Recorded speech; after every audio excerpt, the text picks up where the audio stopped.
자, 안녕하세요. 자, 오늘 이수 스페셜티 케미컬 보도록 하겠습니다. 자, 오늘 뉴스부터 하나 보고 시작하겠습니다.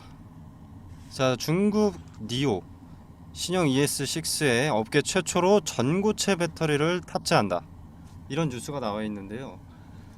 자, 7월부터 시장에 내놓는다고 되어 있습니다. 자, 주행거리는 930km 이렇게 알려져 있고요. 전고체 배터리는 상용화가 한참 멀었다, 매력이 없다라고 금양과 에코프로의 MSCI 지수 편입을 위한 소리를 냈던 박순혁 이사와 선대인 소장의 귓방명이 때리는 소리죠. 신이라도 된 양 누구 마음대로 2차전지의 미래의 정의를 내리는지는 모르겠습니다만, 전고체 배터리는 점점 가까워지고 있다라는 그 증명이 뉴스로 나온 거죠. 자, 그리고 한국과학기술연구원과 고려대의 공동연구팀이 고체 전해질을 값싸게 만든다, 비용을 절감하는 공정을 개발했다라는 뉴스 좀 기억하실 텐데, 자, 얘네가 그런 공정을 개발한다라는 것은 이수의 경쟁 상대가 되는 게 아닙니다. 자, 이수도 여기서 힌트를 얻는다거나 기술 이전 등을 통해서 고체 전해질의 가격을 낮추는 기술이 개발된다라는 거죠. 가격을 낮추는 기술 개발이 그 시기가 더 빨라진다는 겁니다. 뭐가 어찌됐건 전고체 배터리는 뭐 어떻게 됐던 황화 리튬이 필요합니다. 국내 대기업이자 글로벌 배터리 업계 순위권에 있는 3사 SK온, LG엔솔, 그리고 삼성 SDI죠. 자, 모두가 황화 물계를 기반으로 전고체 시대를 대비하고 있습니다. 자, LG 에너지 솔루션은 고분자기도 함께 연구하고 있습니다만, SK온과 삼성 SDI는 황화 물계에 올인을 하고 있습니다. 자, 고가인 황화 리튬 때문에 이수가 망한다? 말이 안 되는 거죠. 삼성 SDI, LG 에너지 솔루션, SK온의 계획이 무너진다라는 것인데, 그렇다는 것은 자, 대기업이 시장 경쟁력도 조사하지 않고 가능성도 연구하지 않고 막대한 자금을 쏟아붓겠습니까? 자, 그리고 전기차라면 대용량의 배터리 에너지가 필요할 텐데, 대용량 에너지를 전달할 수 있는 건 황화 리튬밖에 없습니다. 황화물 고체 전해질은 이 전도도가 높아서 현 리튬이온 전지들보다 더 우수한 성능이 나오죠. 자, 기존 리튬이온 배터리와 비교해서 차세대 전지를 만드는데 성능이 뒤떨어지는 배터리를 만들 이유가 없죠. 경쟁력도 없는 거고. 출시하자마자 신차인데 성능이 떨어지면 어떻겠습니까? 뭐 예를 들어서 현대에서 제네시스 프리미엄 모델을 새로 내놨는데 소나타보다 성능이 안 좋으면 살 이유가 없겠죠. 아무튼 현재 국내에서 유일하게 황화 리튬을 생산할 수 있는 기업은 이수 스페셜티 케미컬입니다. 아시다시피 세계 최대의 생산량이고요. 국내 유일 기업이죠. 자, 지금 당장은 비싸더라도 이수 스페셜티 케미컬에 접근을 할 수밖에 없다라는 겁니다. 자, 기존 리튬이온은 액체 전해질이기 때문에 분리막이라는 소재가 필요합니다. 자, 그러나 이 고체 전해질은 액체가 아니기 때문에 음극과 양극을 나눠 놓을 필요가 없는 거죠. 화재 위험성도 그래서 상당히 낮아지고요. 그리고 리튬이온은 외부 압력이라든가 온도에 취약합니다. 자, 여러분들 겨울에 좀 심하게 추우면 핸드폰도 배터리가 금방 다는 거 느껴보셨을 텐데, 갑자기 꺼지거나. 자, 기존 리튬이온 배터리는 자동차도 똑같다라는 거죠. 자, 배터리는 곧 주행거리입니다. 전기차의 심장이고요. 자, 근데 겨울이라고 예를 들어서 주행거리가 30%가 남았었는데 갑자기 10%가 되면 어떻겠습니까? 여간 불편한 게 아니죠. 자, 이 부분을 전고체는 해결할 수 있다는 겁니다. 그리고 가장 큰 장점 같은 경우에는 에너지 밀도가 높다는 건데, 똑같은 크기여도 충전 용량이 훨씬 크다는 거죠. 전고체는 현 리튬이온 배터리보다 이점이 너무나 많기 때문에 차세대 전지로 개발이 될 수밖에 없는 비전을 갖고 있습니다. 자, 그리고 많이들 불안해하시는 비용 관련해서, 자, 최근에 한국전자기술연구원의 인터뷰가 있었습니다. 그리고 그 내용 중에 이런 내용이 있습니다. 자, 전고체에서 가장 문제가 되는 것은 역시나 높은 가격이다. 자, 이 부분은 어떻게 해결될 것으로 전망하는가 라는 질문에, 자, 뭐라고 답을 내놨냐면, 자, 리튬과 황화리튬은 리튬 플러스 황이기 때문에 사실 비쌀 이유가 없다. 지금 비싼 이유는 산업적으로 아직 이 원료를 만드는 사람이 많이 없기 때문이고, 시약 수준으로만 쓰다 보니까 가격이 말도 안 되게 비싼 것이다. 산업 발전에 앞으로 수요가 많아졌으니까 앞으로 업계에서 많이 만들겠다라고 하면 가격은 상당히 낮출 수 있다. 즉 원료 값이 비싼 거지 계속 비쌀 원재료가 아니다. 대량 생산이 되는 순간 당연히 가격은 떨어지고 대량 생산도 쉽게 할 수 있다. 그리고 지금 국내에도 그런 원료를 개발하려는 업체가 한두 군데 있다. 자, 여기서도 중요한 내용이 나오는 거죠.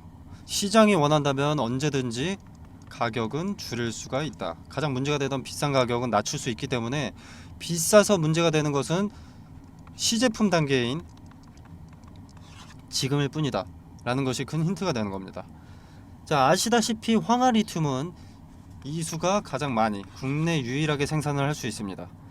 이수에서도 비싼 가격이 시장 경쟁력을 깎아 먹는다는 것을 인지하고 있을 겁니다. 당연히 가격을 낮출 방법을 모색하고 있겠죠. 어쩌면 걱정할 필요도 없이 가격을 낮출 방법이 이미 마련되어 있을 수도 있습니다. 황화리튬에 있어서는 국내 유일, 세계 최대의 기업이니까요. 이제 시작하는 기업보다 이미 세계 1위의 기업이 더 빨리 경쟁력에서 압도할 수 있는 건 당연한 이치 아니겠습니까? 자, 그리고 이수 같은 경우에는 대량 생산의 기반이 이미 어느 정도 갇혀 있는 기업이죠. 자, 그리고 이수 스페셜티 케미컬은 오래전부터 황을 연구해왔습니다. 다뤄왔고, 이수는 그 역사가 깊죠. 자, 전고체 배터리가 또 하나 문제되는 게 공정 가격인데, 이 황화물계 고체 전해질의 가장 큰 단점이 수분에 취약한 부분이라고 합니다. 수분. 대기 중에 수분과 만나서 반응하면서 성능이 저하되는 거죠.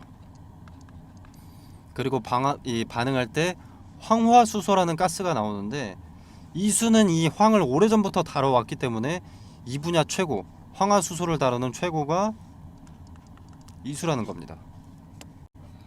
자, TDM이라고 합니다. 정밀화학에서 주 생산품 중 하나인데, 이 TDM은 우리가 잘 아는 합성세제, 이것의 주요 성분입니다. 성분. 이 TDM은 이제 원유에서 추출한 등유에서 노말 파라핀을 만들 때 발생하는 황화수소, 이것을 프로필렌 테트라머와 반응시켜서 TDM을 만든다고 합니다. 자, 이때 인체에 해로운 황화수소가 발생하는데, 이 이수는 오랜 시간 동안 이 황화수소 다루는 기술을 습득을 하고 이것을 억제하는 기술을 개발을 했습니다. 이때가 1997년입니다. 20년이 넘는 기간 동안 황을 다루는 기술과 노하우가 축적이 되어 있는 거죠. 황을 다루는 분야에서는 이수가 최고일 수밖에 없습니다. 그리고 이 기술을 바탕으로 2017년부터 18년 사이에 알칼리 금속인 리튬, 그리고 황을 결합해서 새로운 신제품을 개발하게 되는데, 이 신제품이 우리가 알고 있는 현재 이수 스페셜티컬의 최대 재료 Li2S 황화리튬입니다. 요 핵심 기술을 이수가 개발을 했기 때문에 2020년에 이 산업통상자원부가 주관하는 차세대 전기차 배터리 핵심 기술 개발, 이 제목으로 국책과제 참여를 했었죠. 그때 함께한 게 삼성 SDI죠. 가장 큰 단점으로 지적되던 가격을 낮추는 건 시간 문제일 뿐이고, 황을 다룰 수 있는 기업은 많지도 않고 다루는 기업들이 있다 해도 이 분야 최고의 기술을 가진 기업, 전 세계에서도 모르는 사람이 없는 삼성과 올인을 한 기업, 전고체 섹터 관련해서는 의심할 필요가 없다라는 겁니다. 자, 그러나 기업의 비전이 높다고 주가가 오르기만 하진 않습니다. 인적 분할 이후 많은 분들이 품절주다, 오르기만 할 것이다, 물량 간수해라 이러다가 이제 깨닫고 대응하기 시작하는데, 대응은 미리 준비를 하는 겁니다. 어떤 상황이 닥치자마자 매도 또는 매수할 수 있는 준비를 미리 하는 거죠. 여러분도 섹터 대장주고 유통 주식수가 적은 품절주지만 기간 조정과 가격 조정을 거치는 것을 직접 몸소 겪으셨습니다. 가만히 들고 있다고 능사가 아니라는 거죠. 자, 여기에 팔고 여기에 사야 나중에 수익이 커지는 거지. 넣어놓고 무대응으로 일관할 바에는 금리가 최고조인 지금 예금이나 적금을 넣는 것이 낫다라는 거죠. 자, 제가 꾸준히 이수 스페셜티 케미컬 영상 올리는 거 아시는 분은 아실 텐데, 제가 이번에 카톡방을 개설했습니다. 자, 상단에 전화번호 이수라고 문자 메시지 남겨주시면 카톡방 초대 드릴 텐데, 자, 여기서 미리 대응을 준비하실 수 있도록 대응에 힌트가 되는 부분들 빠짐없이 말씀드리고 매도가도 말씀드리도록 하겠습니다. 자, 그리고 매도 타점을 잡은 근거 자세하게 설명드리도록 하겠습니다. 자, 같은 실수를 반복해서는 안 되겠죠. 자, 고점에 매도할 수 있는 요 근거 들어라도 보시길 바라겠습니다.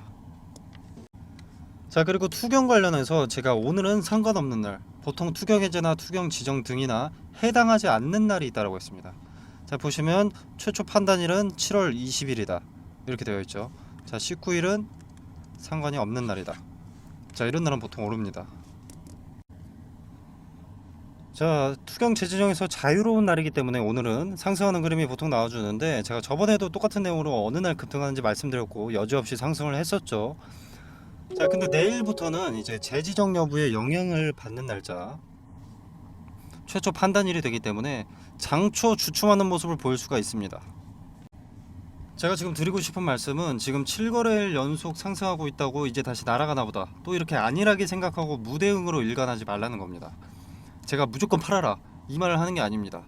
근거 없는 하락에는 매수해도 되는 자리인지, 마찬가지로 매수의 근거를 찾아서 물량을 더하고, 장기적으로 봤을 때 기업의 가치가 높지만 단기적으로 조정을 받을 요 흔적이 보인다면 분할 매도로 수익부터 챙기라는 겁니다. 돈은 돈대로 벌어가면서 물량은 간수하라는 거죠. 그리고 또 조정의 근거를 찾았다, 여기서 또 이렇게 조정의 근거를 찾았다 하면 여기서 또 물량을 더하라는 겁니다. 저는 이수 스페셜티 케미컬은 위험합니다 이런 말을 하는 게 아닙니다. 조정이 기회가 되는 높은 가치를 지닌 기업이니까 갖고 가는 과정 중에 중간중간 수익을 내가면서 가져가라는 겁니다. 가만히 무대응으로 일관하지 마시고, 자, 이때 필요한 것은 분할을 전제로 매매하는 겁니다. 이건 귀찮아도 필수입니다. 매수든 매도든. 우량한 기업일수록 분할을 전제로 매매하면 수익률과 안정성이 높아집니다. 자, 상단에 전화번호 이수라고 두 글자 문자 메시지로 남겨 놓으시면 제가 아까 말씀드린 대로 카톡방 초대 드릴 거고요. 여기서 분할 매수 타점, 분할 매도 타점 말씀드리고 각각 타점에 대한 근거와 자료들을 제시할 겁니다. 꼭 제가 말씀드린 매수가, 매도가에 매매하실 필요는 없습니다. 그죠? 이것도 참고사항일 뿐입니다. 자, 그러나 이 근거와 자료를 토대로 직접 매매를 하셔도 좋다라는 거죠. 혹은 지켜만 보셔도 됩니다. 자, 그리고 뭐 제가 카톡방 초대한다고 해서 뭐 돈 달라 그런 거 없습니다. 자, 그렇기 때문에 부담 갖지 마시고 이 스페셜티 케미컬, 제가 보통 금요일에만 영상을 제작해서 올려드리는데, 자, 일단 카톡방에서 평일에도 이수에 대한 자료 나오는 족족 말씀드리도록 하겠습니다. 자, 그리고 많이들 궁금해하시는, 그리고 지금은 어느 정도 잊혀진 솔리드 파워 황화리튬 공급 관련된 추후에 호재가 될 수 있는 자료죠. 자, 이것도 카톡방에서 공유 드리겠습니다. 자, 솔리드 파워는 일단 BMW의 전고체 배터리 설계 그리고 제조 등등의 노하우 라이센스를 획득을 했었고, 이 라이센스로 BMW는 전고체 배터리 공동 개발 계약을 했습니다. 자, 그리고 BMW는 이걸로 2025년에 전고체 배터리를 장착한 전기차 생산 시작을 목표로 두고 있습니다. 자, 그리고 이런 목표에 따라서 솔리드 파워는 이수에서 받는 황화리튬의 양을 늘리겠다라고 했었는데, 자, 이렇게 모든 정보들을 취합해 보면 퍼즐처럼 아기가 딱 맞아 떨어지는 부분이 있습니다. 자, 이 부분이 뭔지 카톡방에서 자세하게 설명드리도록 하겠습니다. 자, 그리고 매번 드리는 말씀이죠. 주식 투자에 있어서 수익을 불리는 대표적인 방법, 분할을 전제로 매매하는 것과 또 하나 분산 투자입니다. 자, 그래서 2023년 하반기 증시를 주도할 섹터 말씀드리고 관련 급등주 추천과 종목 선정 방법에 대해서 간략하게 말씀을 드리도록 하겠습니다. 자, 일단 2023년 전반기까지는 작년에 이어서 뭐 현재까지도죠. 2차 전지가 광풍입니다. 태반에 어떤 종목이든 급등이 한 번씩 나와줬죠. 자, 그래서 개인들은 유망해 보이는 2차 전지 종목들을 매수하게 됩니다. 자, 그러나 실체가 나오기까지 시간이 소요되고 기대감의 급등세가 가팔했던 만큼, 기대감이 선반영됐던 만큼 거품이 빠지면서 조정 국면에 접어들어 있는데, 가격 조정과 기간 조정을 거치고 숨고르기에 나섰던 2차 전지가 다시 질주하는 시점이 2023년 하반기로 평가되고 있습니다. 자, 근데 동시에 아니다, 2차 전지가 아니라 반도체가 이제는 시장을 주도할 것이다, 이런 의견도 나오면서 투자자들이 많이 혼란스러워지고 있는데, 이 반도체와 2차 전지 어떤 테마가 시장을 주도할 것이냐, 이것을 파악하려면 세계 경제에 관심을 알아야 됩니다. 세계 경제가 어디에다가 더 큰 자금을 투입하고 있는지. 자, 간단한 예시로 코로나 때는 어떻습니까? 마스크, 진단키트, 백신, 치료제, 이것들이 강세였죠. 전 세계가 주목하고 필요했던 테마니.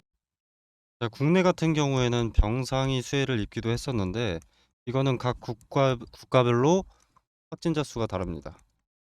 그리고 땅덩어리가 다르죠. 자, 그래서 공통 사항이 될 수 없기 때문에 일로는 자금이 투입될 수가 없었습니다. 코로나 때는 요 마스크, 진단키트, 백신, 치료제가 전 세계가 필요로 했던 것이기 때문에 요 네 가지의 수급이 올릴 수밖에 없었던 거죠. 자, 그리고 다른 예시를 하나 들어보겠습니다. 자, 우리 러시아와 우크라이나가 전쟁이 났을 때, 이때는 일단 곡물과 사료에 수급이 몰렸는데, 일단 러시아와 우크라이나가 곡창지대입니다. 곡창지대인 두 국가가 전쟁을 해버리니까 곡물 수출이 나가야 되는데 수출 길이 막혀버린 거죠. 그래서 곡물과 사료값의 상승으로 이어졌고, 이 곡물과 사료값의 상승은 우리의 필수 소비재인 식자재 값의 상승으로 이어졌습니다. 전쟁이 우리 같은 일개 국민 한 명의 일상에까지 침범하기 시작한 겁니다. 자, 그리고 값이 오른다는 것은 뭡니까? 관련 수혜주의 이익이 증가한다는 것이죠. 자, 예를 들어서 수혜주가 A라는 상품을 기존에 100원에 팔았다. 자, 그럼 이 100원도 마진이 남으니까 이렇게 파는 걸 텐데, 만약에 예를 들어서 400원이 됐다. 그러면 4배나 오르는 거죠. 자, 이렇게 이익이 오른다는 것은 뭡니까? 자, 뭐 파이프라인 확장으로 뭐 재료가 추가된다 라거나, 또는 수요를 맞추기 위한 공급을 위한 뭐 증설, 또는 뭐 토지 매입, 이것도 재료 추가죠. 그리고 잉여 이익금으로 배당금의 증가라던가, 즉 주가 상승에 호재 기대감이 생기는 겁니다. 그래서 수급이 올리고 주가가 상승을 하게 되는 거죠. 그리고 지금은 전기차의 빠른 성장으로 2차 전지가 강세입니다. 현재 진행 중이고요. 자, 지금 인플레이션 감축법 세부 지침을 변경을 했었죠. 원래 세부 지침이 변경되기 전에 인플레 감축법이 뭐였냐면, 중국에서 뭔가를 만들기 위해서 광물을 들여온다. 그럼 너네 전기차 보조금 지원 못 해준다, 이거였습니다. 근데 세부 지침이 변경되면서 뭐 중국이나 인도네시아에서 광물을 받는 것까지는 오케이. 대신 FTA 체결국에서 50% 이상 가공을 해라. 그래야만 전기차 보조금 혜택을 지원해 줄 수가 있다. 이렇게 세부 지침을 변경한 겁니다. 자, 그래서 지금 수면 위로 떠오른 것들이 바로 원자재 가공 기업들이죠. 대표적인 수혜주이기 때문에. 자, 그래서 2차 전지의 구성을 일단 보면 대표적으로 양극재, 음극재, 전해질, 정박, 분리막 뭐 이렇게 있습니다. 자, 근데 양극재라던가 요 전해질 같은 경우에는 이미 많은 폭등을 했죠. 그리고 언론의 수혜 기업들이 노출이 되어 있습니다. 이미 인플레 감축법 세부 지침이 처음 변경됐을 때 대부분의 투자자들이 무슨 생각을 했냐면, 그러면 당장은 2차 전지, 그 중에서 비중이 높은 양극재의 핵심 광물 리튬이 강세니까 리튬 가공업체가 수혜를 보겠구나 하면서 리튬 관련주만 좀 부각이 됐었지만 요 음극재라던가 동박, 분리막은 관심을 못 받고 있습니다. 여기서 누가 대장주인지만 찾아내면 양극재를 제외한 음극재, 동박, 분리막은 먹을 게 차고 넘친다라는 거죠. 2차 전지는 양극재만 있다고 되는 것이 아니기 때문에 인플레 감축법에 뒤늦게라도 수혜를 보게 된다라는 겁니다. 자, 그리고 최근에 일부 증권사들에서 2차 전지에서 수급이 이동될 것이다. 제약바이오라던가 로봇, AI, 반도체 일로 수급이 이동될 것이다. 이런 얘기들을 좀 하고 있는데 일단 전 세계적으로 2차 전지에는 수백조 단위의 투자가 진행이 됐습니다. 앞으로도 수백조가 넘는 규모의 투자가 예정이 되어 있고요. 자, 무슨 말입니까? 제약바이오로 수급이 옮겼다. 로봇, AI, 반도체로 수급이 이동됐다라고 하더라도 이미 투입된 자금이 너무 크기 때문에 단기간 내에 로봇, AI, 반도체로 수급이 다시 몰릴 수밖에 없다라는 겁니다. 자, 이때도 양극재만 그리고 전해질만 관심을 받게 될까요? 그 두 가지가 2차 전지의 전부가 아닌데. 자, 종목은 이런 식으로 찾는 겁니다. 미리 많은 물량을 확보한다면 큰 돈이 되는 거죠. 자, 그리고 지금 미국의 인플레이션 감축법 때문에 주가가 이렇게 움직이는데 유럽의 핵심 원자재법 이것도 당연히 주식시장을 뒤흔들 핵심 내용이 됩니다. 자, 기존의 2차 전지 점유율 전 세계 1위가 중국 기업 CATL입니다. 자, 근데 미국의 인플레이션 감축법이나 유럽의 핵심 원자재법이나 둘 다 중국을 겨냥한 법안이기 때문에 여기에 대한 반사 이익을 국내 기업이 받게 된다는 겁니다. 한국 기업에게는 다시 없을 기회가 되는 거죠. 자, 그러면 국내 기업들 물 들어올 때 노를 저어야겠죠. 당연히 사업 내용에 더 박차를 가할 수밖에 없습니다. 자, 무슨 말이냐? 자금을 더 많이 투입할 수밖에 없다는 겁니다. 2차 전지 사업 관련해서 이 말은 호재들이 앞당겨진다라는 거죠. 그리고 기업이 빨리 성장하게 되는 것이고, 자, 기업의 빠른 성장은 더 빠르게 기업의 가치가 올라간다는 것이고, 가치가 오르면 어떻습니까? 주가는 자연히 오르죠. 그러면 개인 투자자인 우리한테도 기회가 되는 겁니다. 그래서 지금은 머뭇거릴 때가 아닙니다. 자, 지수의 영향을 잘 받고 변동의 폭이 가장 크면서 시총이 상대적으로 무거운 대장주죠. 대장주들을 제가 1차적으로 검열을 해놨습니다. 그리고 기업의 재무상 혹시라도 나중에라도 악재가 반영될 것이 있는지를 확인을 해놨습니다. 그리고 뭐 전환사채나 신주인수권 부사채로 장난치는 기업인지 파악을 해뒀고요. 최대 주주들의 과거 이력에 대해서도 좀 조사를 해뒀습니다. 그리고 인플레 감축법의 수혜를 받기 위해서는 국내에서 가공하는 기업이면 전혀 상관이 없는데 만약에 주거래 업체한테 가공을 받아서 온다라고 하면은 FTA 체결국인가 이것도 중요하기 때문에 이 부분까지도 체크를 해뒀습니다. 자, 전 세계 시장에 관심을 받고 있는 대한민국의 2차 전지 기업 수혜 종목 공유드리도록 하겠습니다. 상단에 종목이라고 두 글자만 문자 메시지로 보내주시면 됩니다. 그럼 제가 체크해 놓은 이 종목 리스트 2차 전지 후발 수혜 종목 리스트 보내드리도록 하고요. 제가 수혜 종목 공유 드리는 게 돈 받자고 하는 것이 아닙니다. 그리고 여러분한테 수혜 종목에 대해서 매수가나 매도가를 따로 말씀드리는 것도 아니고요.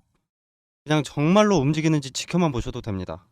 매수하고 안 하고는 여러분의 자유지만 종목을 선정하는 방식이라도 조금 알아가셨으면 하는 바람입니다. 그래서 그저 지켜만 보시더라도 어떤 방식으로 종목을 선정했는지, 왜 이 종목을 선정했고 종목 선정 전에는 어떤 것을 체크했는지 다 세세하게 말씀드리니까 한번 지켜라도 보시길 바라겠습니다. 자, 오늘 준비한 영상은 여기까지고요. 여러분의 성공 투자를 기원하면서 마무리하도록 하겠습니다. 감사합니다.